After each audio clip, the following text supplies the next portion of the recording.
비상계엄 선포로 정신적인 피해를 호소한 시민 104명이 윤 전 대통령을 상대로 낸 손해배상 청구 소송에서 승소했습니다. 네, 특검 관련 사안까지 이고은 변호사와 짚어봅니다. 어서 오십시오. 안녕하세요. 네, 이 지난해 12월 10일 소송을 청구를 한 건데 당시만 해도 이게 승소할 가능성이 그렇게 높지 않다는 분석이 많지 않았습니까? 근데 이제 1인당 10만 원씩 배상하라 1심 판결이 나왔어요. 네, 그렇습니다. 이 12월 3일 비상계엄 선포로 인해서 우리 시민들이 겪은 정신적 피해 부분에 대해서 보상하라라면서 각 원고에 대해서 10만 원의 위자료를 청구한 이 손해배상 청구였습니다.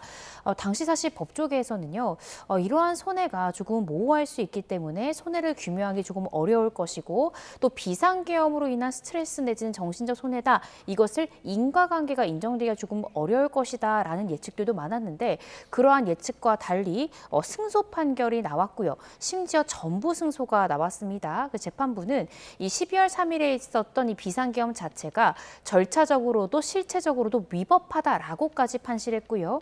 이로 인해서 대한민국 국민들인 원고들이 공포 내지는 불안을 겪었을 것이 충분히 인정된다라면서 손해도 인정했고요. 또 비상계엄 선포로 인한 불안, 공포라는 인과관계까지 모두 인정해서 이 변호사 비용뿐만 아니라 원고들이 청구했던 각 10만 원을 모두 받아들이는 전부 승소 판결을 내렸습니다. 예, 윤 전 대통령 측은 항고심을 준비할까요?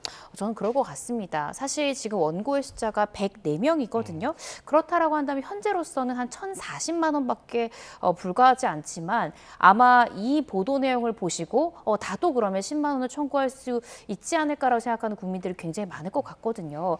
모두 청구로 이어진다라고 하면 피고, 그러니까 윤 전 대통령이 개인적으로 부담하기가 굉장히 어려워질 수 있습니다. 사실 이 민사소송 과정 중에 윤 전 대통령 참여하지 않았습니다. 변호사를 참석시키지도 않았는데 아마 오늘 판결 결과에 대단히 충격을 받았을 가능성이 크지 않을까라는 생각이 들고요. 따라서 항소심 과정 중에는 자신의 변호인을 통해서 이 손해랄지 인과관계 등이 구체적으로 입증되지 않았다라는 취지로 항소를 하지 않을까라는 생각이 듭니다. 네, 만에 하나 이 같은 판결이 지금 대법원에서 확정이 된다. 윤 전 대통령이 이를 감당할 수 있겠습니까? 감당하기 어렵겠죠. 이제 이 10만 원이라고는 하지만 사실은 정말 많은 국민, 예를 들어 전 국민들이 청구한다라고 하면 그 금액은 조 단위가 될 것이기 때문에 실질적으로 감내하기가 어려울 것이고요. 일부 윤 전 대통령 명의로 된 재산을 압류해서 경매 등을 실시할 수는 있겠지만 그 금액이 절대 조 단위는 될 수 없기 때문에 아마 실질적으로 감당하기는 굉장히 어렵지 않을까 때문에 항소 내지는 상고, 즉 대법원까지 치열하게 법리 다툼을 벌일 가능성이 높지 않을까라는 생각이 듭니다. 네. 만약에 대법원에서도 네. 원고 측이 승소한 결과가 나온다면은 다른 시민들도 계속해서 손해배상을 청구하는 이런 일이 일어날까요? 저는 일어날 가능성이 굉장히 높을 것 같고요. 또 특정 이런 몇 개 법무법인에서는 아마 단체 소송을 권할 가능성도 있지 않을까라고 조심스럽게 추측해 봅니다. 그렇지만 오늘 이 판결 결과를 두고 법조계에서도 과연 이것이 다른 판사에게 갔을 때, 즉 다른 재판부에서도 동일한 결론이 나올 것인가를 두고 갑로들박이 펼쳐지고 있어서요. 만약 윤 전 대통령이 사실 1심 과정에서는 전혀 출석도 하지 않았고 법리적인 어떠한 의견서를 내지 않았기 때문에 원고의 청구가 모두 받아들여졌을 가능성이 있습니다. 따라서 항소심에서 윤 전 대통령이 적극적으로 다툰다라고 하면 결과가 뒤바뀔 수 있고요. 그런데 그렇지 않고 항소심에서도 이러한 이 판단이 그대로 이어진다면 그렇다면 많은 국민들이 유사한 청구를 이어갈 가능성이 높지 않을까라는 생각이 듭니다. 네, 앞서서 국정농단 사건으로 탄핵을 당했던 박근혜 전 대통령 때도 손해배상 소송이 제기된 적이 있었는데 법원에서 기각되지 않았습니까? 네, 그렇습니다. 그런데 이번에 이 비상계엄 선포로 인한 것은요, 심지어 판사가 이런 판시도 했습니다. 고의로 인한 불법행위 인정된다. 즉, 비상계엄 선포로 인해서 이 국민들에게 불안과 공포를 자아낼 것이다 라는 고의를 가지고 한 불법행위이다 라고까지 인정을 해서 굉장히 또 급진적인 판단이다라는 생각이 들긴 합니다. 따라서 이전에 이 박근혜 전 대통령 때도 유사한 민사소송이 제기가 됐지만 인정되지 않은 만큼 만약 윤 전 대통령이 항소를 한다라고 하면 2심에서의 결과는 조금 상이할 수 있는 결과가 나올 수도 있다라는 생각이 듭니다. 예, 특검 얘기로 넘어가 보죠. 오늘 김건희 특검이 전방위적인 압수수색을 진행했습니다. 일단 김건희 여사가 있는 자택, 또 코바나 콘텐츠, 김 여사의 모친, 그리고 오빠의 주거지, 사무실, 어떤 증거를 확보하려고 이런 압수수색을 했을까요? 네, 김건희 특검에서 현재 이제 김건희 여사의 자택뿐만 아니라 이 친오빠 그리고 최은순 씨의 자택 등을 압수수색한 것은 이른바 양평 공흥지구 의혹 관련입니다. 이 최은순 씨 등 이 가족회사로 알려진 ESID라는 회사가 2011년에서 2016년에 이 양평균 공흥리 일대 부지에 이 아파트 개발 사업을 했습니다. 약 한 350세대 정도 되는 아파트 개발 사업을 했는데 이 과정 중에 다양한 특혜를 받은 것이 아니냐라는 의혹이 불거졌는데요. 특검에서는 이러한 의혹을 규명하기 위해서 압수수색을 단행한 것 같고요. 또 아크로비스타를 한 번 더 압수수색한 것은 이 양평 공흥지구 의혹뿐만 아니라 김건희 여사가 받고 있는 이 건진법사 관련한 의혹이나 다양한 다른 의혹들을 전방위적으로 살펴보기 위한 압수수색입니다. 근데 많은 분들이 기억하시겠지만 이 아크로비스타 벌써 세 번째 압수수색입니다. 이 첫 번째 압수수색은 김건희 여사가 참고인으로 적시되었던 이 전성배 씨 관련한 참고인으로서의 압수수색이 먼저 단행이 됐었고요. 당시에는 그 샤넬백이 과연 거기에 있는가, 다이아몬드 목걸이가 이 자택에 있는가를 두고 참고인 신분으로서 영장으로 수색을 했는데 결국 발견하지 못했죠. 두 번째는 최상병 의혹 관련해서 윤 전 대통령의 자택이기 때문에 실제로 특검에서 압수수색 단행했고요. 그때는 윤 전 대통령이 사용했던 휴대전화 한 점을 압수하기도 했습니다. 이렇듯 오늘 단행된 김건희 여사 관련한 압수수색은 물론 같은 장소를 세 번째 압수수색하는 것이긴 하지만 각 압수수색별로 범죄 사실과 관련이 있는 물건들을 압수를 할 수 있는 만큼 아마 특검에서는 그간 보지 않았던 다른 의혹들에 대해서 필요한 자료가 있을 수도 있기 때문에 한 차례 더 압수수색을 단행한 것이 아닌가 싶습니다. 네, 특검팀 이번에는 김건희 여사 휴대전화와 수첩, 전화번호부를 확보했다고 했고 또 김 여사가 보관하던 신발 사진을 찍어갔다고 해요. 이 신발 교환 의혹을 수사하기 위한 건가요? 네, 그렇습니다. 뿐만 아니라 이 김건희 여사의 발 사이즈 등을 아마 확인하기 위해서 이런 절차를 밟은 것이 아닌가 싶습니다. 많은 분들이 기억하시겠지만 건진법사가 이 세계본부장, 이 통일교회 세계본부장 윤모 씨로부터 받은 물품을 이 유경옥 전 행정관이 두 차례 바꿨는데요. 그 바꾼 물품 중에는 신발도 있었습니다. 이 샤넬사의 신발이 있었는데 그때 당시에 바꿔간 그 신발 사이즈가 김건희 여사가 평소 착용하는 신발 사이즈가 맞는지 등등을 확인하기 위해서 그러한 사진을 확보한 것이 아닌가 싶고요. 또 김건희 여사가 대부분 어떤 청탁 의혹 관련해서 휴대전화로 통화를 해서 청탁을 받았다라는 여러 보도들이 나오고 있습니다. 특히나 지금 이 세계본부장 이 윤모 씨 같은 경우에 그 수첩이 발견이 됐는데 그 수첩 기재 내용에 따르면 굉장히 유명한 호텔 중식당에서 이 건진법사와 또 국민의힘 일부 의원 함께 있는 자리에서 김건희 여사에게 이제 전성배 씨가 전화를 해서 청탁을 직접 하는 부분이 있었다라는 이 수첩 내용이 있었거든요. 따라서 김건희 여사의 휴대전화 내지는 수첩 등을 통해서 실제 어떠한 청탁들이 휴대전화로 오갔는지 또 그러한 내용이 혹시나 어떤 메모 형태로 남아있는지 이런 것들을 규명하기 위해서 압수수색을 단행한 것 같습니다. 예. 앞서서 있었던 아크로비스타 압수수색에서 11일에 최상병 특검이 그 윤 전 대통령의 개인 휴대전화를 확보한 것으로 알려져 있잖아요. 네.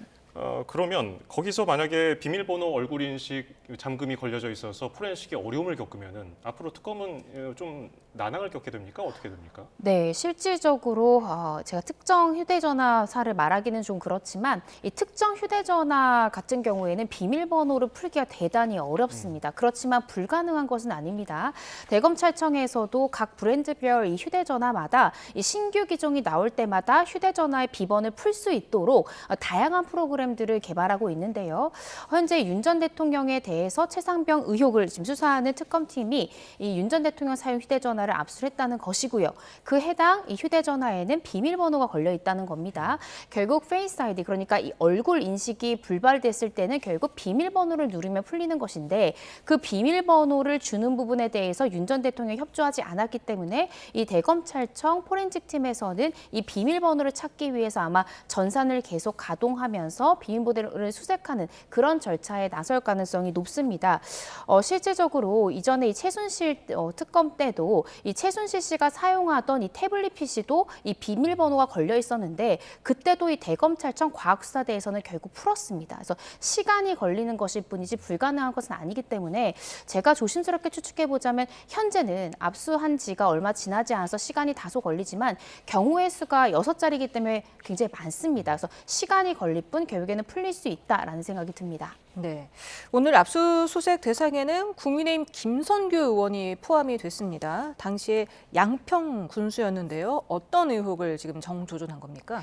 두 가지 의혹과 모두 지금 연관이 있습니다. 제가 서두에 말씀드렸듯이 이 양평 공흥지구 관련해서도 이 최은순 씨가 설립해서 운영했던 ESID가 양평 공흥지구의 아파트 개발 사업을 할 때도 어떤 특혜를 제공하는 데 양평 군수로서 어떤 직권을 남용한 부분은 없는지 이 부분을 살펴보는 것이고요. 두 번째는 이 김건희 여사 가족의 땅이 이 양평 일대에 있는데 이 서울 양평 고속도로의 종점을 기존엔 다른 곳이었다가 김건희 여사 일가가 가지고 있는 땅 일대로 그 종점이 바뀐 부분 관련해서 혹시 양평 군수의 어떤 입김이 있었는지 이 부분에 대해서 들여다보는 것이고요. 또 실질적으로 김성교 의원이 당시에 김 여사 일가의 땅이 있는 곳으로 고속도로의 노선 변경을 요청했다라는 일각의 보도들이 있기 때문에 이 양평 고속도로 그리고 양평 공흥지구 관련해서 김성교 의원이 핵심적으로 어떤 직권을 남용하고 이 특혜에 가담했는지 이 부분을 살펴보고자 압수수색을 단행한 것 같습니다. 예. 그런데 야당, 그러니까 국민의힘에서는 이 관련된 내용이 9년 전 사건이고 당시에 김 의원이 기소되지 않았던 사안이라면서 좀 무리한 영장 발부라는 주장을 하고 있는데 사실관계 어떻게 봐야 될까요? 근데 그때 당시에 서울 양평 고속도로의 종점을 변경한 당사자, 그러니까 종점을 변경하라고 지시한 당사자가 예를 들어 이 김성교 의원이 맞다면 그렇다면 관련된 주요 관계자가 맞습니다. 그리고 양평의 땅의 고속도로이기 때문에 물론 이 국토부의 승인도 있어야 되겠지만 양평 군수가 이 사안에 대해서 몰랐다라고 보기는 어려운 것이거든요. 그리고 지금 현재 이 사건 진행 상황을 보면 단순히 압수수색 영장을 청구한 것이 아니라 법원도 검토했을 때 김성교 의원 관련한 곳도 압수수색을 해야 된다라고 판단할 만큼의 어느 정도의 정황 증거 내지는 물적 증거가 있는 상황입니다. 따라서 물론 과거의 일이기는 하지만 현재 김성교 의원이 관련된 의혹이 한 가지가 아니라 이 두 가지 의혹에 모두 걸쳐 있는 만큼 관련된 증거가 있는지 이 부분은 확인을 해야 되는 것이고요. 그런데 압수수색을 했을 때 어떠한 물증도 나오지 않고 이를 규명할 수 있는 증거가 없다라고 하면 아마 무혐의 처분이 나올 것이기 때문에 이 부분은 확실히 짚고 넘어가야 되는 부분이다라는 생각이 듭니다. 네. 특검이 지금 김 여사의 최측근, 그러니까 문고리 3인방을 그제에 이어서 오늘 2명까지 다 해서 지금 3인을 모두 소환해서 조사를 하고 있거든요. 네. 이 부분은 어떻게 봐야 될까요? 이 세 사람은요.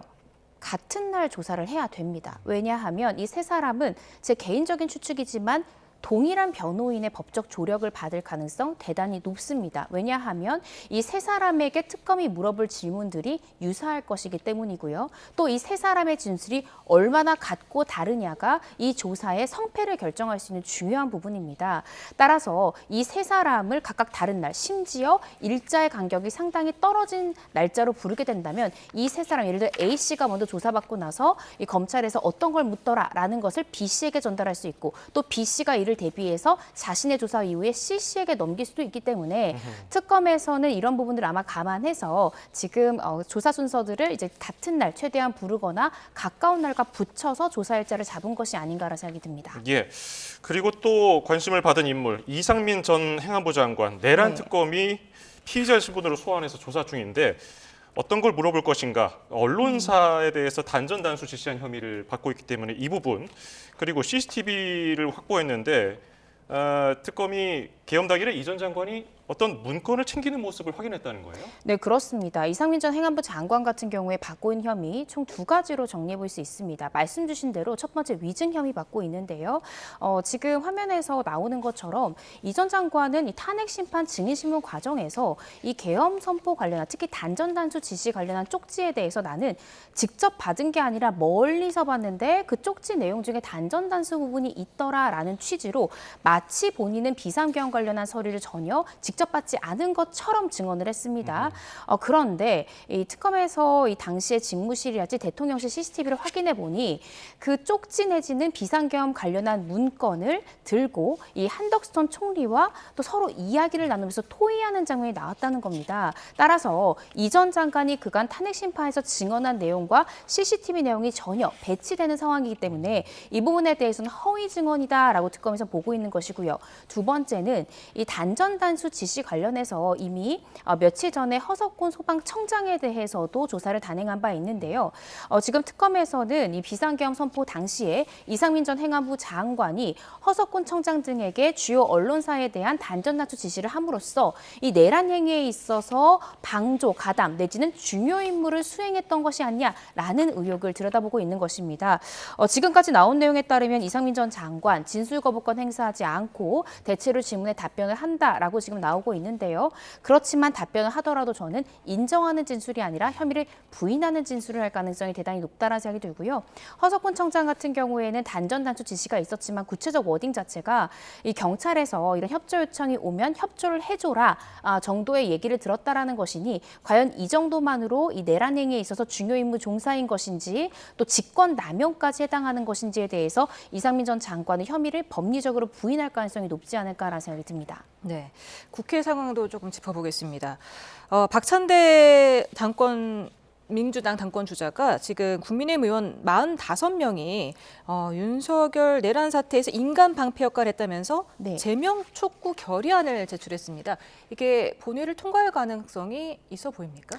저는 좀 낮을 것 같습니다. 그러니까 이것이 바로 이 부분입니다. 윤석열 전 대통령에 대해서 체포영장을 집행하기 위해서 여러 번 이 경찰과 또 그때 당시 공수처에서 시도를 했었는데 국민의힘 의원들 45명이 그 관저로 가서 몸으로 막았다. 방패 역할을 했던 것이 아니냐. 국회의원의 자격을 상실시키는 행위다라고 주장하면서 제명안을 지금 이야기를 하고 있는 것인데 실질적으로 제명이 받아들여지려면 본회의에서 이 제적의원의 3분의 2 이상이 찬성을 해야 되는 그런 상황입니다. 그런데 범여권의 국회의원 숫자가 200명이 되지 않기 때문에 실질적으로 본회의를 통과하기는 어렵지 않을까. 그래서 제명까지는 가기는 조금 어렵지 않을까라는 생각이 듭니다. 예, 그리고 국민의힘에서는 당무 감사 결과가 나왔는데 대선 후보 교체 시도한 그 사태에 대해서 불법 결론을 내렸고요. 권영세, 이양수 의원에 대해서는 당원권 정지 3년 징계 청구 판단을 내렸습니다. 실제로 이런 윤리위 결과 어떻게 보셨습니까?